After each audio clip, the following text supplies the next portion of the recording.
What is Afrocentrism? Well, it's a lot of things. The part that I was concerned about was the claim that was made by certain authors that Greek philosophy was stolen from Egypt. And I thought, well, first of all, you can't steal ideas. But secondly, you can't really, well, it wasn't. That's all. There's just no evidence. And but then I had to find out why people made that claim because you know, it didn't come from nowhere. So that got me on a really interesting search. Right, but it is true that the Greeks did look to the Egyptians every once in a while, right? I mean, Plato Sure. talks about myths and all that coming from the Egyptians and so on, right?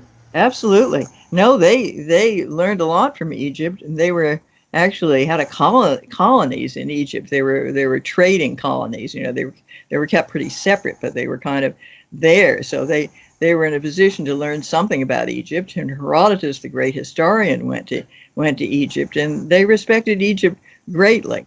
Um, but that doesn't mean that philosophy came from there. It means that you can see Egyptian influence really clearly in art, in Greek art. That's where you get it in architecture. Not in philosophy. No, I think that's you know that I'd be willing to be corrected if any text turned up that showed some signs of that. You know, early texts of Egyptian writers, but it seems to be a Greek thing, and I'm not sure why. I don't think language has anything to do with it. I think all languages are capable of saying a lot of things, so it's not. Uh, it's hard to account for it in any way, except that there were these people who were thinking very hard about why things were the way they were and got away from a religious interpretation of it into something else, and it's it's taken off from there. Right, and how does this relate to race? Because so far you've only said that, okay, I mean, it's the claim that some ideas that we've always thought that they were Western, they come from Africa. But at any case, even if they came from Africa, it would be from Northern Africa. And Northern African peoples, they're not really all that dark. So how does it come that dark-skinned people embraced this idea of Afrocentrism? How does the idea of race come into being here? Well, it's partly that it was an old idea that Egyptian philosophy came there was an Egyptian university and that philosophy spread from there to Greece. But that was really it was a fictional novel written in France in the 18th century, and it got into Freemasonry. Uh, and it was Freemasonry was a pretty popular way of getting an alternative to religion, an alternative particularly to Catholicism in France. And a lot of people in America, I'd say George Washington and others, were very interested in it as a means of understanding life, and that was all based on this novel, which had universities in Egypt teaching Greek philosophy before the Greeks. Um, I think she's playing word games. Like she's playing Scrabble. Yeah. Um, when you listen to it, she's arguing semantics. She can admit that the Greeks, the ancient Greeks, had contact with ancient Egyptians. They had contact with several people in that area. She can admit that it influenced their culture, their art. You know, Right. if it influenced their Specific. art, it influenced their culture. Um, her beef comes with the use of the term stolen per the clip that was just she doesn't like. So to me, that means this whole thing isn't a historical issue. This is a you issue. Like, and about the context that you're putting on the terms because you feel like an idea can't be stolen. Well, Mary, let's say you have a great idea for a book. You tell me and I write that book. Did, Your did I idea not is just stolen. did I not just steal your idea? Like, but even to that, she doesn't really ever address the the core issue of how the narrative was used to keep black people in place. I won't touch on that too much because I know PC is going to get into that heavy unless my brain is being loopy. But she presented a couple things here. I'll go over them real quick while they're still fresh in my mind before I forget. One, the colorblind narrative that she presents, race shouldn't matter.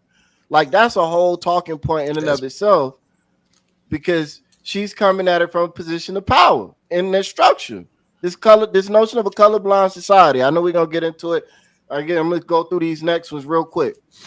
The Frenchman she mentioned, she claims that the belief in the Egyptian mystery systems that was spread all over the world, the Egyptian mysteries were the educational systems that set up in Greece, that a lot of the Afrocentric scholars, like the man that wrote the Black Athena, they attribute these mystery systems as being the place where a lot of ancient Greek philosophers went and studied and honed their craft and their thinking and their ideas, and then they brought it back to Greek. So she says the Frenchman created that school of thought as fiction, a work of fiction, but the Freemasons liked it because of the power that it gave them in terms of historical attribution, and so they saved it as historical. That's her argument with the Frenchman and how all that ties in. And then there's also the point of she isn't presenting anything. Like, this is why her thoughts were disjointed. She's so focused on proving what didn't happen that she doesn't really reveal anything about what did happen. And she spent so much of her life focused on the errors and inconsistencies as she sees them, because she always leaves herself an out. I've never read it. Well, there's a whole bunch of things you've never read. They got fucking buildings filled with, again, we call them libraries. I'm pretty sure you haven't read everything. But then there's also the argument that just because you haven't seen it doesn't mean it doesn't exist, which is why typically if you're going to push back on a school of thought, you have to present a counter school of thought or have strong, irrefutable evidence and be able to say, look, I don't know where this came from, but I know this isn't it because of these facts. She never presents those things. Everything is based off, well, I haven't seen this, or I haven't done that, or I haven't read this, or I haven't. That's cool. But it wasn't just black scholars pushing Afrocentrism. There were white scholars pushing it too. Mm-hmm. There are a number of different people from different races. Race shouldn't matter, right? There are a number of people from different races all pushing this school of thought. Now, I'm not saying that makes them right, but I am saying it means you can't narrow Afrocentrism down to disgruntled black people. And if, my pushback on race shouldn't matter is, if it shouldn't matter, then why are you going so hard to prove that the Greeks did it? And why are you going so hard to try to say that the Egyptians were not dark-skinned African people? Why do they have to be, why do they have to resemble the modern day North Africans, or even North Africans at the time who were a bit light-skinned? Because, and I'm getting to that, but she talked about the phenotypes. I just reminded myself, don't go too far yet. All right. So, but yeah, she on that bullshit, basically. Point blank, period. PC, what are your overall thoughts on the video, man? That's it. No. So, and Pat did a wonderful job. It's sort of like outlining the way we need to go about this. So what I got from the video was similar to what Pat said. Basically, she's not making a historical case. And I hope her book is a lot clearer, a lot more clear, provides more clarity to her argument than her inability to explain it. Because I doubt it. Right. Correct me if I'm wrong. Was that the debate where Dr. Clark said that I debate my equal, all others I teach? And she was mumbling through that debate. Right. So we already seem to this comes out as sort of like one of those bitter, um, somebody that's struck with bitterness. She's sort of trying to get her lick back for losing that debate so in such a public fashion. And so now she's on this conquest because Dr. Clark is one of the chief historians in terms of breaking down African culture and breaking down its influence on the world. He was the first Hidden Colors orator, if you want to call it that, where it showed Africans' influence all over the world. Well, I won't say the first, but he was one of the first. So when I think about this whole concept of inventions and things that nature, inventing culture, I think not only in Africa, because like I said before, things that happen to Black people all over the world are a microcosm to what happens in Africa. I think about the great inventor Lewis Latimer, who, although he was only credited with creating the filament in the light bulb to actually make it work and last longer than 3 seconds before it popped, he was sort of the chief engineer in Thomas Edison's workshop. And there has been many, theories. I won't say theories, but there's been many historians who've gone back and say he was really the inventor of about 70%, 70 to 80% of Thomas Edison's inventions, but his name didn't go on the inventions in the patent house. All right. I think about her acknowledging the African presence in Greece. All right. I think about that. Greece and which was followed up by Roman culture, Greek mythology, the Romans that came back to back. That's why it's known as the Roman Greco era or the Greco-Roman era. I think about the fact that Greek mythology doesn't compare to African mythology because African mythology is older. I think about the fact she acknowledged that Africans were in Greece, Egyptians were in Greece, but did she give them their right name at the time? At the time, I don't think they were Egyptians. I believe they were of Carthage. I believe this was at the time Hannibal had crossed the Alps with the elephants, spreading his seed and actually claiming that land until they salted the lands from which he was getting his crop. So, and also think back to how when white folk, European white folk, when they come for you, if they win, they burn your books. And they're legendary for having book burning campaigns, even when they're battling with each other. Alexander did it. Right. So if you want to talk about people who steal, well, I'm about to cuss, people who steal stuff and don't provide the credit for it, you're talking about white folk. There's not one thing white people have invented or taken credit for that you can go back and reach back to find a predecessor was not white. And further identify this and say this wasn't, that she doesn't want it to be about race. I find it very, very rich that racists don't mind being racist until their racism works against them. Then all of a sudden, I don't see color. I don't see Black people, and I think it's very convenient for her to hide behind that. The movie National Treasure was based on, stealing the treasure of King Solomon's temple, right? And I know because that movie was shot here in Philadelphia. One of the things that other researchers have thought about, have stated, was that the treasure wasn't gold and emeralds and all those other fancy gems that were depicted in the movie. The treasure were the allotment was his library. You think about Freemasons, and I'm trying to draw this line here. The Knights Templar learned about King Solomon's temple through their raids in Africa.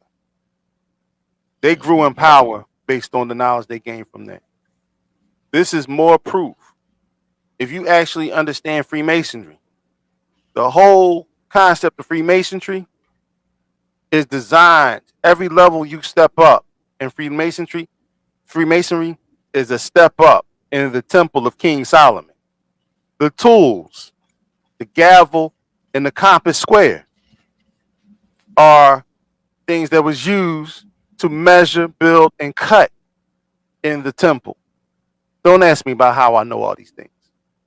But it is not a serious secret. You can watch this on the History Channel. But the bottom line is, it speaks to the fact that they all got these things from African sources. They got all this information. They got all the technology. They got all the different what they considered magic at the time, but was really sciences from African scholars. Timbuktu, older than any other library found throughout the world, unless I'm mistaken. And it was a place where people came and traveled all from about. The European scholars that she's talking about, the philosophers, Socrates, Plato, they all discussed in their own way and learning at the feet of African teachers and scholars. So for her to make this argument, it speaks basically to a person who was bitter. So now she's just going to split hairs because she lost that debate and she's been trying to win the rematch that nobody signed up to fight ever since. She'll be all right. She'll be all right. Got your ass whooped, Mayor. But so the first question that the gentleman asked her was, what is Afrocentrism? And clearly she don't know what it is because she bears Sanders that question and just went to well, you know, they want to make Greece black. So let me provide you with what Afrocentrism is. A cultural and political movement whose mainly African American adherents regard themselves and all other blacks as synergetic Africans and believe that their world view should positively reflect traditional African values.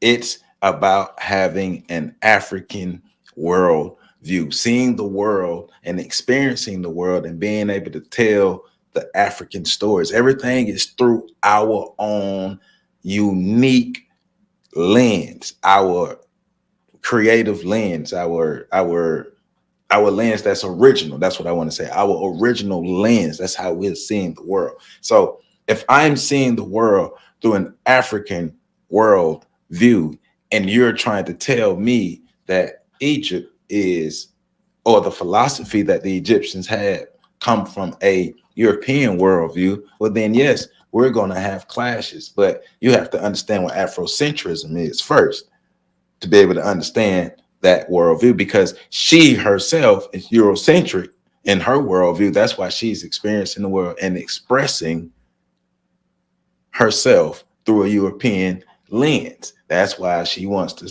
push back on the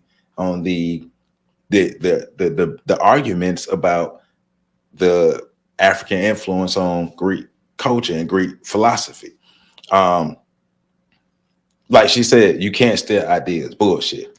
Like both of you hit on bullshit. We all know people can steal ideas all day, every day. I don't have to hit on that. She got into talking about Herodotus. Now, I wrote down Herodotus's name because she mentioned him in this clip, but if you go back and watch the debate between her and Dr. Clark and Dr. Bruno and the other gentleman, one of her things on Herodotus was he didn't speak the language.